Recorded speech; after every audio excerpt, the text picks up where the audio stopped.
Alors, je m'appelle Frédéric Ferrand, j'ai 43 ans, je suis marié, j'ai un enfant, bientôt deux. Je viens de la région drômoise, entre Lyon et Avignon, à côté de Valence. Et je suis en reconversion professionnelle. Je me dirige vers la médecine douce et alternative. Auparavant, j'étais dans le transport express, donc un métier complètement différent.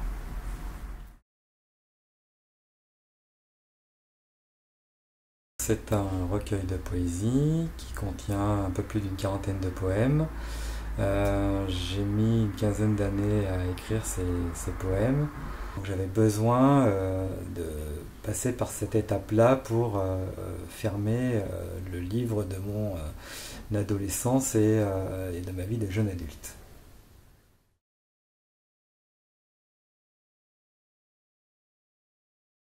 C'est quelque chose qui s'est imposé naturellement à moi parce que j'aime ça. Après, la poésie, c'est rempli de difficultés et j'aime la difficulté.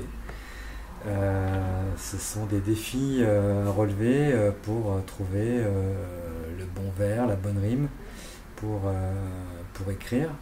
Je ne me voyais pas le faire autrement. Aujourd'hui, par contre, je n'écris plus du tout comme ça. J'écris différemment.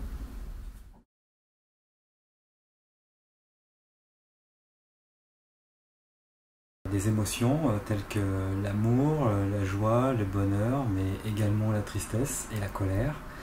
Et je me suis positionné en tant qu'observateur, donc soit des gens, soit de moi-même, soit en étant au milieu des gens, ou soit en prenant du recul par rapport à moi-même.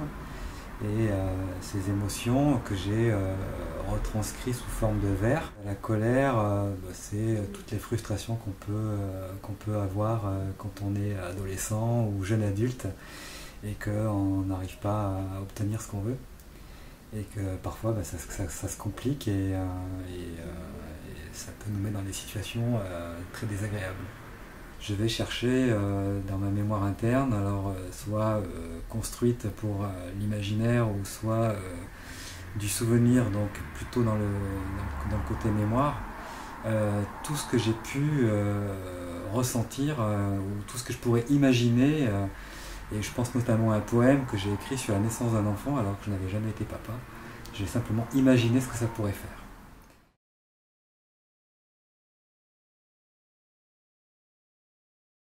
Alors très bizarrement, je n'ai pas d'auteur poète dans mes influences. Par contre, j'aime lire et je lis beaucoup. J'ai une centaine d'ouvrages dans ma bibliothèque personnelle avec des auteurs tels que Marek Alter, Paolo Coelho, Bernard Werber, Dan Brown et plein d'autres que j'oublie. Quoi qu'il arrive, j'ai besoin de musique pour écrire. Donc ça peut aller de la musique classique à la pop, ça peut être du rap aussi, pourquoi pas, ou même de la country. Alors c'est pas forcément des musiques que je vais écouter régulièrement, mais par contre pour écrire j'ai besoin d'avoir un style de musique sur lequel je vais écrire.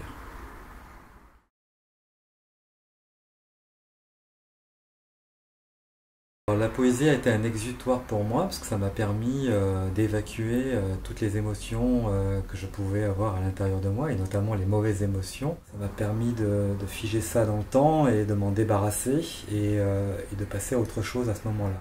Je me dis que quelque part, si je ne l'avais pas fait sous cette forme-là, ça aurait pu mal tourner.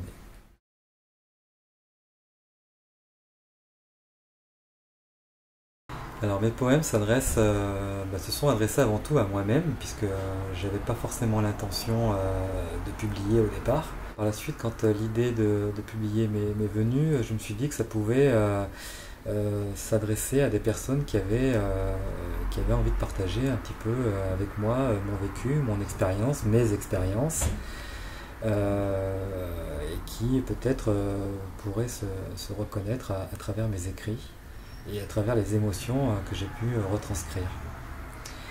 Et finalement de se dire que écrire c'est pas impossible et que si on ose, tout est possible.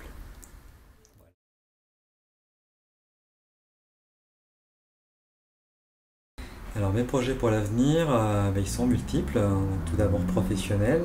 Je vais me mettre en profession libérale et avoir mon propre cabinet. Concernant l'écriture, je suis déjà sur l'écriture d'un deuxième ouvrage qui est plus dans la prose. Et ce sont des contes autant pour les enfants que pour les adultes. Et ce sont des contes métaphoriques, mais je me suis arrêté sur le titre méta-euphorique que j'ai trouvé drôle. Et en parallèle, j'ai également un projet avec une amie de faire de l'écriture à quatre mains. Et là, pour le coup, ça sera plus un roman.